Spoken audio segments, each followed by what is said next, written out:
Kita ini dikasih kesempatan hidup hari ini saudara ya, sudahlah yuk kita memang benar-benar harus kenal Tuhan. Ya, kita berhenti untuk saling menghakimi satu dengan yang lain karena sebenarnya hukum tertinggi itu adalah kasih. Tuhan berkata begini, semua hukum dan kita para nabi ini hanya tercantum dalam dua hukum. Kasihilah Tuhan Allahmu dengan segenap hatimu dan sesamamu manusia seperti dirimu sendiri. Memang itu susah ya, dan sampai sekarang kayaknya kita belum bisa melakukan hal itu ya. Saudara, lalu ya ketika kita belajar saling mengasihi, ya kita juga saling menerima satu dengan yang lain. Saya beberapa waktu yang lalu saya ketemu sama seorang teman saya, saudara, dia tahun yang lalu sudah diberitakan mati di Facebook. Udah keluar gitu ya, fotonya kecelakaan, dia meninggal. Ditulis sudah telah berpulang ke Rahmatullah ya. Ini akan dikebumikan gini. Kita heboh tuh dari WA segala macam, mati dia, kecelakaan gini. Tiba-tiba besok paginya diralat, tidak jadi mati. Lah kok nggak jadi mati gitu. Jadi saya tanya teman saya, kok nggak jadi mati? Nggak tahu, kayaknya miss deh, kok belum jelas kabarnya, tapi orang sudah memberitakan. Ya udahlah, saya nggak pusing ya. Berapa waktu lalu saya ketemu dia di Jakarta, saudara. Waktu saya ketemu gitu, saya tahu tuh Tuhan memang mempertemukan kami. Tuh ketemu saya, kamu dulu kan udah mati, kenapa nggak jadi mati? Saya bilang gitu ya. Lalu dia bilang sama saya gini, Dep, bener loh, saya udah mati loh, 48 menit saya mati. Ceritanya gimana? Kamu cerita sama saya yuk. Memang bukan kebetulan nih kita ketemu. Lalu dia bersaksi. Saya bilang, kamu pernah mati 48 menit, pasti kamu mengalami sesuatu.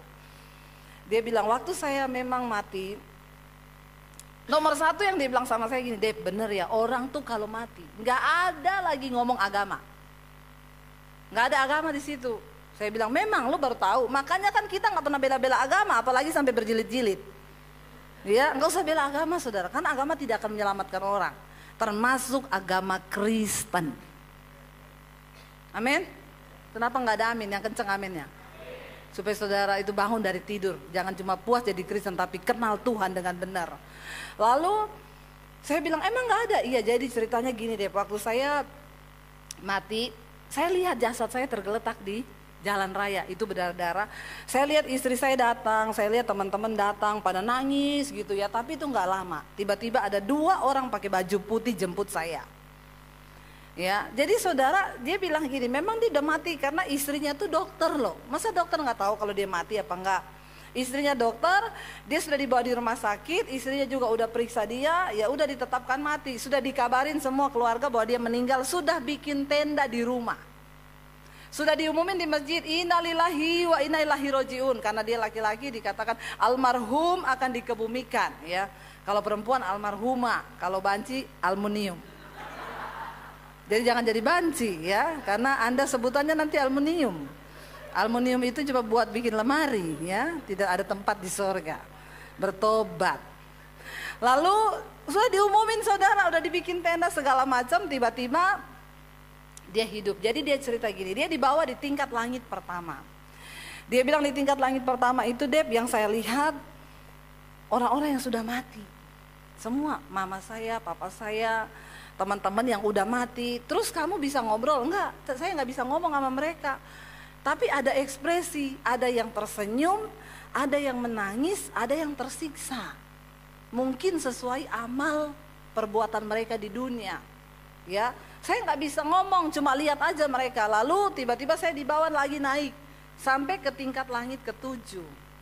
Nah, waktu sampai di tingkat langit ke-7 dia bilang saya melihat cahaya, lalu di situ saya disuruh pulang. Ada suara yang berkata, kamu belum saatnya mati, pulang kamu ke bumi. Lalu saya balik lagi ke bumi. Saya tahan dia gini, tunggu dulu. Kamu sampai di tingkat langit ke-7, kamu bilang kamu ketemu cahaya. Kamu ketemu dengan Sang Maha Kuasa berarti, karena dia suruh kamu pulang lalu kamu hidup lagi. Pertanyaan saya, di langit ke-7 itu kamu lihat sosok siapa? Ini penting buat kita, bener gak saudara? Mumpung dia kan udah kesana kan? Jadi kita gak usah pergi ke sana dulu kan? Sampai mau pergi ke sana cari tahu. Ya, iya kalau kita pergi masih balik, kalau nggak balik cilaka saudara. Bener nggak ya? Mumpung dia udah ke sana, jadi saya desak dia sudah sampai di tempat yang maha kuasa loh, yang suruh dia pulang lagi. Saya bilang, ada siapa yang kamu lihat? Cerita dong. Sumbokong kah di sana? Nggak bener nggak saudara? Atau si buta dari goa hantu atau Nyi Roro Kidul kan penting buat kita. Dia sebenarnya tadinya nggak mau cerita karena dia memang bukan agama Kristen, dia dari seberang. Dia bilang gini, Deb, iya saya lihat sosok di sana. Siapa yang kamu lihat? Ngomong cepet siapa? Dengan suara yang sedikit pelan dia bilang, iya saya lihat sosok di sana. Kamu tahu siapa yang berdiri di sana? Isa Al-Masih. Tepuk tangan buat Tuhan kita. Saudara, kita sudah datang ke tempat yang benar. Engkau sudah menuju kepada iman yang benar. Orang yang bukan Kristen telah bersaksi, dia sampai ke tempat yang bisa suruh dia pulang. Dan dia lihat ada Tuhan Yesus yang berdiri di sana. Jangan sampai kita sudah sampai di tempat yang benar, tapi kita semua tidak mencapai tujuan kita nanti. Amin. Pengenalan yang benar akan Tuhan harusnya membawa iman kita semakin cinta Tuhan. Kita bukan ini, saya nggak mau berdosa, kenapa takut masuk neraka? Nggak usah. Kenapa kita nggak mau berbuat dosa? Karena kita nggak mau lukai hati Tuhan. Bener nggak?